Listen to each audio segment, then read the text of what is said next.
કોંગ્રેસમાંથી રાજીનામું આપી અને ભાજપમાં જોડાયા અને હવે મંત્રી બનવા જઈ રહ્યા છે જવાહર ચાવડા, તેમની સાથે વાત કરશું આપણે। આપણી સાથે જોડાયા છે કોંગ્રેસના નેતા કે જે રાષ્ટ્રીય સેવા દળના અધ્યક્ષ છે અને CWC જે 12મી માર્ચે અહીંયા મળવા જવાની છે તેમના પણ સભ્ય છે, એટલે કોંગ્રેસના દિગ્ગજ નેતા લાલજીભાઈ સાથે વાત કરશું। લાલજીભાઈ, કઈ રીતે જુઓ છો, તમારા ધારાસભ્યોને લઈ જાય છે ભાજપ અને મંત્રી બનાવી દે છે? મને સૌથી પહેલા છે કે વિચારધારાની લડાઈ છે। વિચારધારાની લડાઈમાં જનતાની લડાઈ જેણે લડવી હોય એને કોંગ્રેસની સાથે સતત રહ્યા કરશે। જે લોકો સત્તાની લડાઈ લડતા હોય, પોતાની સત્તા જ જેના માટે સર્વસ્વ હોય, એ લોકો કૂદી કૂદીને ભાજપમાં જાય તો એમને મુબારક।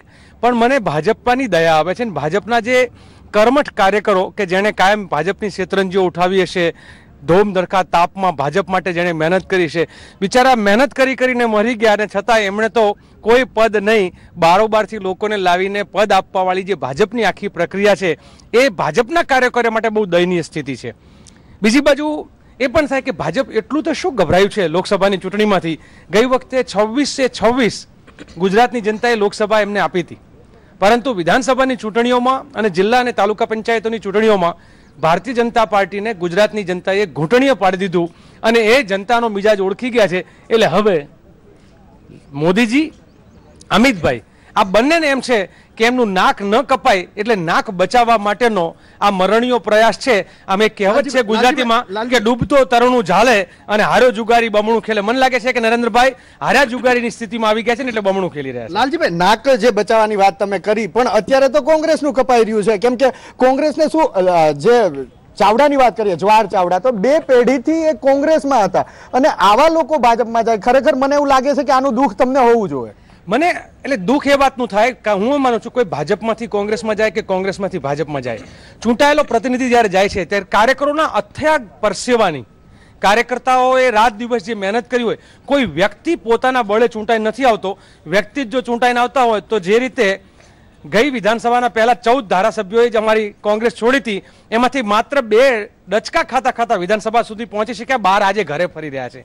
એટલે જનતા નક્કી જ્યારે કરે છે ત્યારે પક્ષની વિચારધારાને સંદર્ભમાં રાખી નક્કી કરતી હોય છે। કાર્યકર્તાઓની મહેનતથી કોઈ વ્યક્તિ ધારાસભ્ય બનતો હોય છે, પણ પોતાની સત્તા લાલચાથી જ્યારે કોઈ વ્યક્તિ કાર્યકર્તાઓના મહેનત, એના ખૂન પસીનો જે છે એની અવગણના થાય ત્યારે ચોક્કસ દુઃખ થાય। મને એમ લાગે છે કે એ મહેનતમાં હું પણ હતો કે જેમાં રાત દિવસ ઘર બાર છોડીને કોંગ્રેસના એક ધારાસભ્ય જીતે એના માટે મહેનત કરતા, તો એનું ચોક્કસ દુઃખ હોય। પણ સૌથી વધારે દુઃખ એ વાતનું છે કે જ્યારે આ દેશને ડૂબાડવા માટે નૌકા લઈને અમિતભાઈ અને નરેન્દ્રભાઈ જે છે એની જોડી નીકળી હોય, દેશ દેવામાં ડૂબી રહ્યો હોય, દેશ સુરક્ષાના ફાઇલોની જે ચોરીઓ થતી હોય, દેશની બહેનો ચિલ્લાઈને કહેતી હોય, એક બળાત્કાર અને એની ઘટનાઓ કોમન હોય, દેશમાં બેરોજગારી હોય, એટલે આખો દેશ આર્થિક મંદી તરફ જઈ રહ્યો હોય, એટલે દેશની ડૂબતી નામને બચાવવા માટે જ્યારે જરૂર છે એક આક્રમકતાની, લડાયકાની, ત્યારે એ લોકો ભારતીય જનતા પાર્ટીમાં માત્ર પણ એ પણ સત્તા માટે, મને લાગે જવાહરભાઈ કદાચ મંત્રી ના બન્યા હોત અને જવાહરભાઈએ એમ કહ્યું હોત કે મારા વિસ્તારના વિકાસના પ્રશ્નો અટકી પડ્યા છે,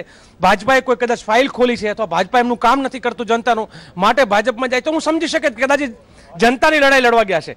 પરંતુ કુંવરજીભાઈ બાવળિયાએ આ બાજુ રાજીનામું, બીજી બાજુ ખેસ ધારણ કરવો અને પછીના એટલે 24 કલાકની અંદર તિરંગો છોડવો અને દોરંગો, 4 જ કલાકમાં તિરંગો છોડવો અને દોરંગાને અપનાવવું। કવિ કબીરે પણ કહ્યું છે કે દોરંગાનો વિશ્વાસ ના કરીએ। મને ખબર નથી કે એમને દોરંગાઓનો વિશ્વાસ શું કરવા કર્યો। પ્રજા છે એ ક્યારેય કોઈ પણ વ્યક્તિ ગદ્દારી કરે, એ ચાહે ભાજપનો વ્યક્તિ હોય ચાહે કોંગ્રેસનો હોય, જનતાએ તમને આઈડિયોલોજીના વિચારોથી મત જે આપ્યા હોય, ગદ્દારોને ક્યારેય પ્રજા માફ નથી કરતી। એ ગદ્દારી દેશની હોય, એ ગદ્દારી પ્રજા સાથેની હોય।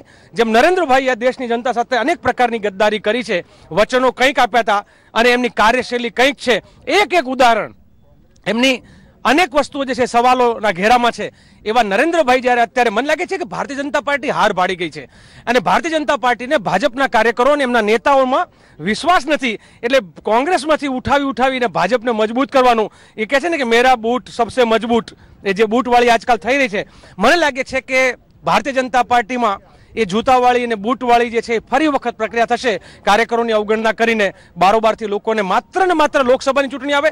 તમે જુઓ છેલ્લા 15 વર્ષના ગાળામાં જ્યારે વિધાનસભાની ચૂંટણી આવે છે, જ્યારે લોકસભાની ચૂંટણી આવે છે, ત્યારે સભ્યોની ઉઠાંતરી કરે છે ને એમ કે છે કે ના આ તો એક અમારો પક્ષ મજબૂત છે, તમારો પક્ષ મજબૂત હોય તો તમારે બહારનાથી લાવવાની જરૂર ના પડે. લાલજીભાઈ, આપણે બે વાત રોકવા માંગે. એ તો ભાજપ પહેલેથી જ કહે છે સૌનો સાથ ને સૌનો વિકાસ, એટલે કદાચ એ સૌમાં તમને પણ ગણતા હોય કે તમારા કેટલાક ધારાસભ્યો. હવે જે ડૂબતી નાવની તમે વાત કરી, તો અત્યારે જે ગુજરાતનું જે આ પાણી છે સંગ્રહાયેલું, એની અંદર બે નાવ છે.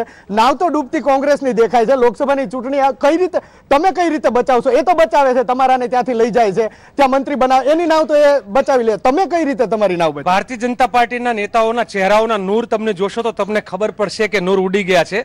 જ્યારે કોંગ્રેસના એક એક અદના કાર્યકરને તમે જોશો તો હસતો ચહેરો, લડાયક મિજાજ, એ કોંગ્રેસનો મિજાજ છે. જનતા કોંગ્રેસની સાથે છે અને કોંગ્રેસ જનતાની સાથે છે. એટલે મને લાગે છે કે ભારતીય જનતા પાર્ટીની જે બોખલાહટ છે એ એમને મજબૂર કરી રહી છે. જ્ઞાતિઓના આધારે માણસો વીણવાનું કામ કરે છે. એમને એમના કાર્યકરોમાં અને એમના નેતાઓમાં વિશ્વાસ નથી, એટલે એ કોંગ્રેસના આગેવાનોના સહારે જે છે ડૂબતી નૈયાને તારવવા માંગે છે. બીજું, વિધાનસભાની ચૂંટણી પહેલા અમે 14 ધારાસભ્યો અમારા છોડીને ગયા હતા, અને તેમ છતાં એ 150નો દાવો કરવાવાળાને અમે નર્વસ 99 નો ભોગ બનાવીને 99 અટકાવી દીધા હતા. આ વખતે લોકસભાની ચૂંટણીમાં ભારતીય જનતા પાર્ટી કરતા કોંગ્રેસનો હાથ જ્યારે ઉપર રહેશે ત્યારે અમિતભાઈ અને નરેન્દ્રભાઈની ધરતી સરકી જશે ને એમને ખબર પડશે કે જનતાના વિશ્વાસનો ઘાત કરવાથી જનતા માફ નથી કરતી. જનતા જે છે એક વિચારી રહી છે, એવું તે શું થયું છાબરિયાભાઈને કે થોડા દિવસ જેલમાં મોકલ્યા અને એવી કઈ સોદાબાજી થઈ કે અચાનક જે છે એમણે રાજીનામું આપવું પડે એવું. અને ખુદ ભાઈ જવાહરભાઈ તો એમ કહે છે મને કોંગ્રેસમાં કોઈ તકલીફ નથી. એમણે ટીવી સમક્ષ કહ્યું છે, હું આભાર માનું છું કે કમસે કમ આટલું સત્ય બોલ્યા, કોઈ તકલીફ નથી.